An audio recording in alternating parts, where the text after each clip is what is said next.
Bapak Ibu saudara-saudara yang terkasih, jumpa lagi dalam acara Night Call GBB di Minggu 25 April 2021. Saat ini bersama saya Pendeta Kailani Marcella Luhulima, Ketua Majelis Jemaat GPIB Efata Glenmore Banyuwangi. Di malam ini renungan kita terambil dari kitab 2 Raja-Raja pasal 7 ayat 17 sampai ayatnya yang ke-20. Sebelum kita membaca, mari kita bersatu hati dalam doa. Kita berdoa.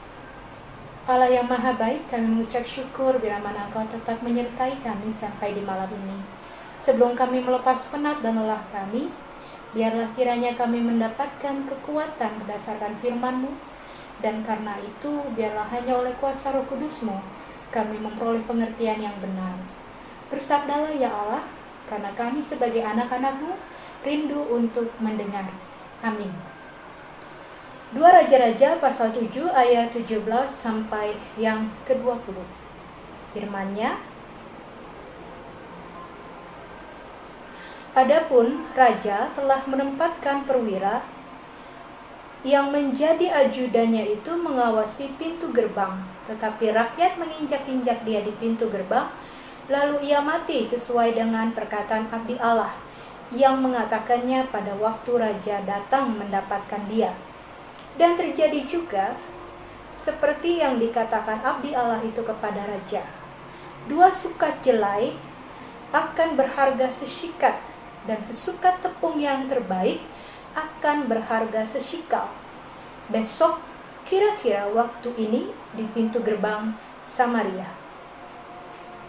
Pada waktu itu si perwira menjawab abdi Allah itu, sekalipun Tuhan membuat tingkat-tingkat di langit, asalkan hal itu mungkin terjadi. Tetapi Elisa berkata, sesungguhnya engkau akan melihatnya dengan matamu sendiri, tetapi tidak akan makan apa-apa daripadanya. Demikianlah terjadi kepada orang itu. Rakyat menginjak-injak dia di pintu gerbang, lalu matilah ia. Bapak Ibu saudara-saudara yang terkasih, ada pernyataan yang pernah saya baca seperti ini. Bagi orang atau warga yang tidak mampu, kelaparan lebih mematikan daripada wabah apapun. Di tahun 2021 ini kita memasuki situasi yang masih menakutkan karena pandemi COVID-19. Dapat dimengerti jika pada saat terjadinya pandemi di tahun 2020, pemerintah Indonesia tidak mengambil keputusan untuk lockdown di Indonesia. Karena saya secara pribadi membayangkan sungguh malang nasib mereka yang menjadi pekerja harian atau yang menerima upah harian kalau saja saat itu Indonesia di lockdown. Otomatis ancaman kelaparan akan terjadi bagi beberapa atau sebagian besar mereka yang bekerja menerima upah harian. Dan kelaparan juga akan mendorong orang untuk bertindak, melakukan hal-hal kejahatan seperti pencurian, penjarahan, perampokan, dan lain sebagainya karena tuntutan atau dorongan untuk memenuhi kebutuhan akan makanan.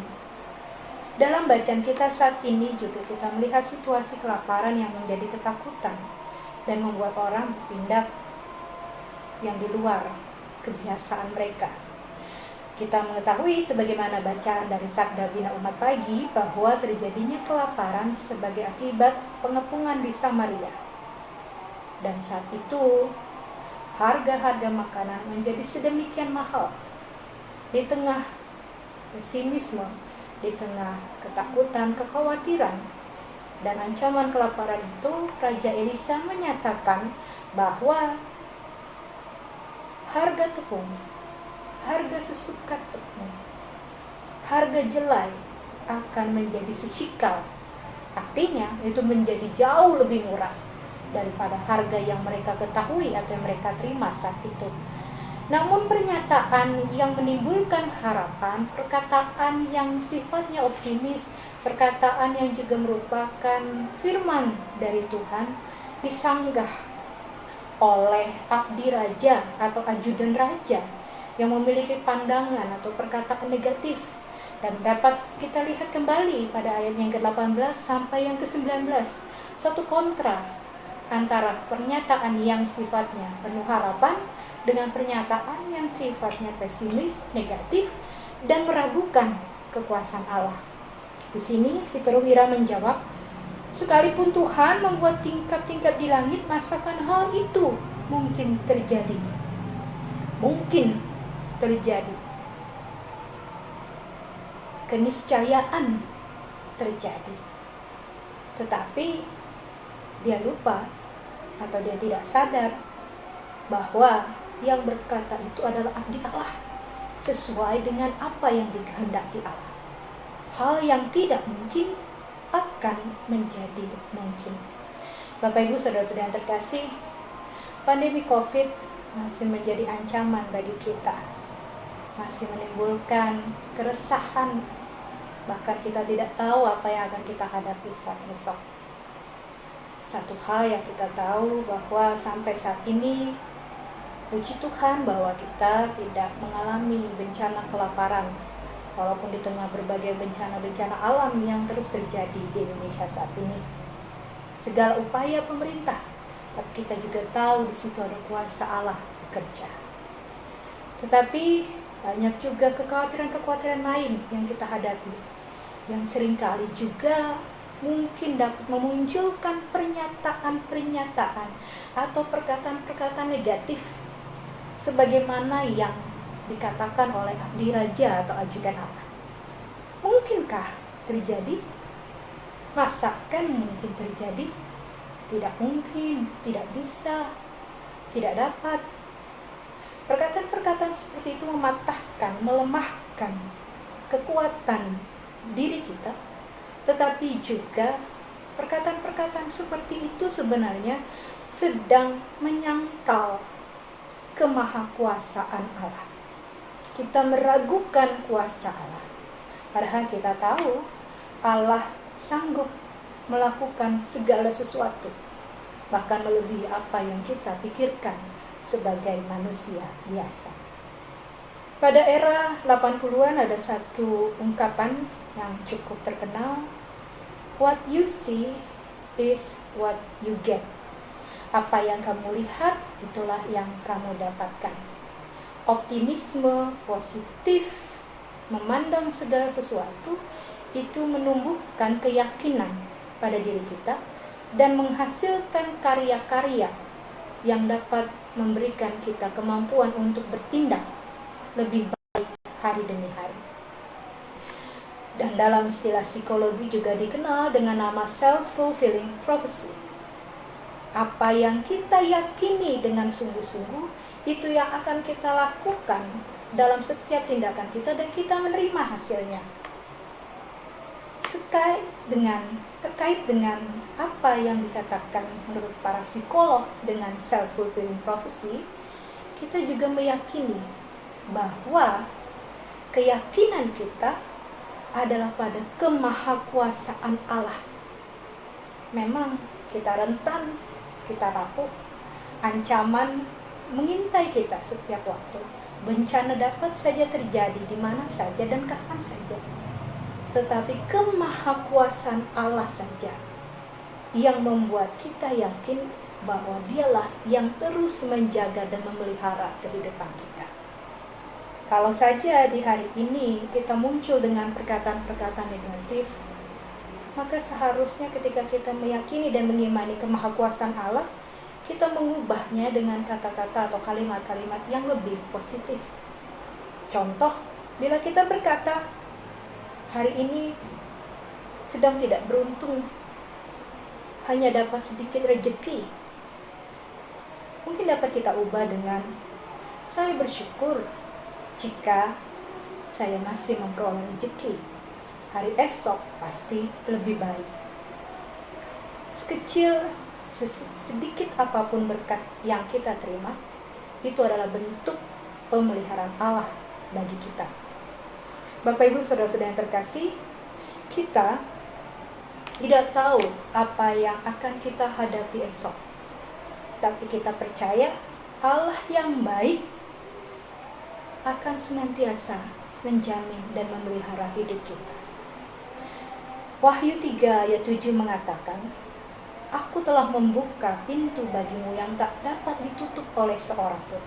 Apabila ia membuka, tidak ada yang dapat menutup.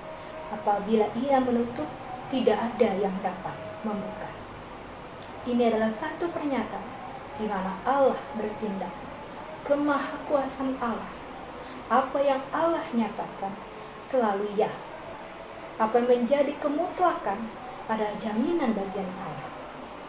Sebagaimana yang kita baca dalam kitab 2 Raja-Raja. Tepung menjadi harganya sesikap.